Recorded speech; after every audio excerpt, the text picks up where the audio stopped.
அடுத்து 3D wash. Top லோடிங்கை பொறுத்த வரைக்கும் உங்களுக்கு வந்து வாஷிங் நடக்கிறப்பையும் ரின்ஸ் நடக்கிறப்பையும் 3 பக்கம் தண்ணி சவராகிக்கிட்டே இருக்கும். அப்படிங்கிறப்ப துணிக்குள்ளே நல்லா ஊடுருவி போடுறதுனாலே வாஷிங் நல்லாயிருக்கும். நம்ம வீட்டில் என்ன செய்வோம், வாஷ் பண்ணுறப்ப தண்ணியை தெளித்து வாஷ் பண்ணுவோம். அப்படிங்கிறப்ப உங்களுக்கு 3D வாஷ் இருக்கிறதுனாலையும் வாஷிங் சூப்பராக இருக்கும். அதுக்கடுத்து இது எப்படி வேலை செய்யும் அப்படின்னா, இது வந்து ட்ரையாடிக் பல்சேட்டர்னு பேர்.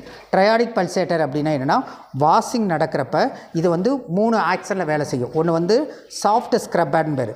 சாஃப்ட் ஸ்க்ரப் பேட் அப்படிங்கிறப்ப உங்களுக்கு வந்து வாஷிங் நடக்கிறப்ப துணியில் இருக்கிற மேற்புறமான அழுக்க வெளியேற்றுறதே அந்த சாஃப்ட் ஸ்க்ரப் பேடோட வேலை.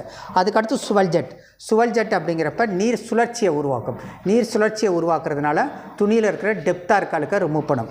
அதுக்கடுத்து சென்டர் பஞ்சுங்கிறப்ப உங்களுக்கு வாஷிங் நடக்கிறப்ப புஷ் பண்ணிக்கிட்டே இருக்கும். அப்போ கீழே இருக்கிற துணி மேலேயும் மேலே இருக்கிற துணியும் வர்றப்ப வாஷிங் சூப்பராக இருக்கும்.